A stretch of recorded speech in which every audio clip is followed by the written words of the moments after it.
Hai teman-teman, jangan lupa like dan subscribe Indri Kiki Channel.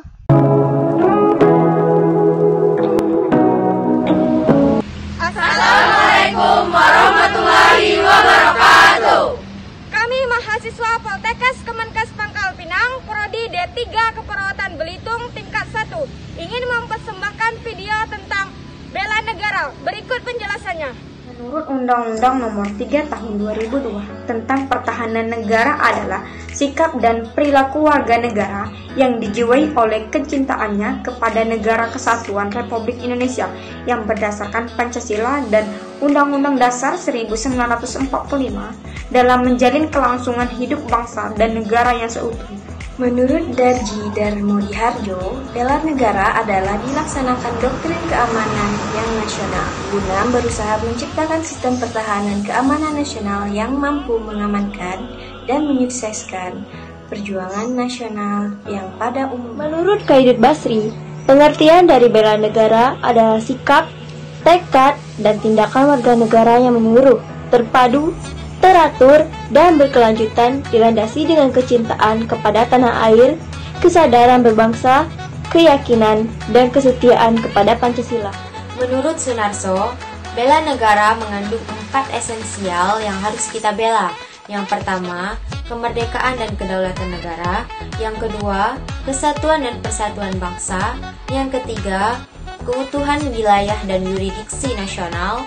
Dan yang terakhir, yang keempat, yaitu nilai-nilai Pancasila dan Undang-Undang Dasar 1945. Dikutip dari Dewan Ketahanan Nasional Republik Indonesia, tujuan bela negara adalah 1. Mempertahankan kelangsungan hidup bangsa negara, 2. Melestarikan budaya menjalankan nilai-nilai Pancasila dan Undang-Undang Dasar 1945, 3. Berbuat yang terbaik bagi bangsa dan negara, 4. Menjaga identitas dan integritas bangsa negara. Sementara itu, fungsi bela negara yaitu sebagai penjaga keutuhan wilayah negara, sebagai pertahanan negara dari suatu ancaman, sebagai sebuah panggilan sejarah, dan sebagai kewajiban masing-masing warga negara. Ada beberapa macam HAM yang perlu kita ketahui. Nah, yang pertama yaitu hak asasi pribadi. Hak asasi ini berhubungan dengan kehidupan pribadi setiap orang. Nah, contohnya yaitu kebebasan bergerak, bebas menyampaikan pendapat, bebas memilih, memeluk, dan menjalankan ibadah sesuai dengan keyakinan masing-masing. Yang kedua yaitu hak asasi politik. Hak asasi ini berhubungan dengan kehidupan politik seseorang. Nah, contohnya seperti hak untuk dipilih dan memilih, hak mendirikan partai politik, dan ikut kegiatan pemerintahan. Manfaat bela negara. Berikut beberapa manfaat dari bela negara: membentuk sikap disiplin waktu, aktivitas dan pengaturan kegiatan lain, membentuk jiwa kebersamaan dan solidaritas antar sesama rekan seperjuangan, membentuk mental fisik yang tangguh, menanamkan rasa cinta pada bangsa dan rasa patriotisme sesuai dengan kemampuan diri sendiri. Kemudian, membentuk jiwa arsip, yaitu bentuk kepemimpinan dalam suatu kelompok individu, yaitu diri sendiri. Kemudian, membentuk iman dan takwa sesuai dengan agama yang sudah dianut oleh individu masing-masing.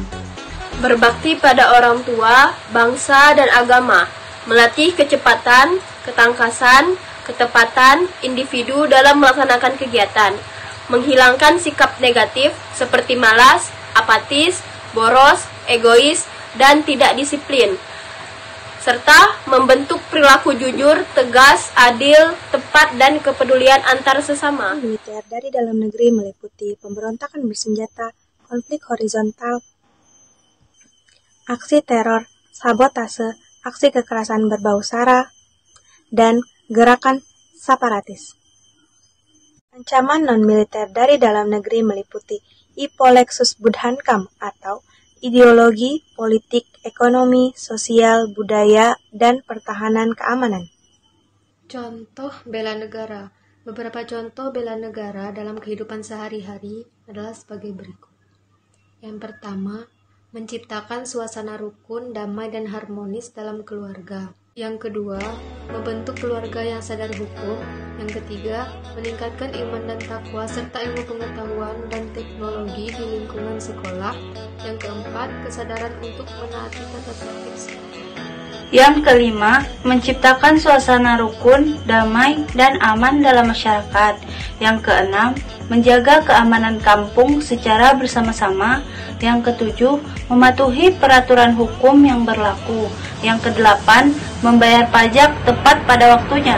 Berdasarkan Hukum Bela Negara di Indonesia, Pasal 27 Ayat 3, Undang-Undang Dasar Republik Indonesia tahun 1945, setiap negara berhak dan wajib ikut serta dalam upaya pembelaan negara. Selanjutnya, Pasal 30 Ayat 1 Undang-Undang Dasar Republik Indonesia tahun 1945, setiap warga negara berhak dan wajib ikut serta dalam upaya pertahanan dan keamanan negara. Ayat 2 Undang-Undang Dasar Negara Republik Indonesia tahun 1945 tentang usaha pertahanan dan keamanan negara dilaksanakan melalui sistem pertahanan dan keamanan rakyat semesta oleh TNI dan Polri sebagai kekuatan utama dan rakyat sebagai kekuatan pendukung. Bentuk bela negara terbagi menjadi dua, yaitu bentuk penyelenggaraan usaha bela negara dan wujud penyelenggaraan keikutsertaan warga negara dalam usaha pembelaan negara bisa dilakukan melalui yang pertama, pendidikan kewarganegaraan, yang kedua, pelatihan dasar kemiliteran secara wajib, yang ketiga, pengabdian sebagai prajurit TNI secara sukarela atau secara wajib, yang keempat, pengabdian sesuai dengan profesi, yang kelima, bentuk negara di lingkungan, dan yang keenam yaitu bentuk bela negara di lingkungan masyarakat. Beberapa bentuk bela negara di lingkungan sebagai berikut: ikut serta mengulangi akibat bencana alam, ikut serta mengatasi kerusakan dan molekul keamanan rakyat, yaitu berpartisipasi langsung di dalam bidang keamanan, perlawanan rakyat, yaitu bentuk partisipasi rakyat langsung dalam bidang pertahanan, pertahanan sipil yang kekuatan rakyat yang merupakan kekuatan pokok. Pasal 30 Ayat 1 Undang-Undang Dasar Republik Indonesia tahun 1945 yang berbunyi, setiap warga negara berhak dan wajib ikut serta dalam upaya pertahanan dan keamanan negara. Dan persembahan dari kelompok kami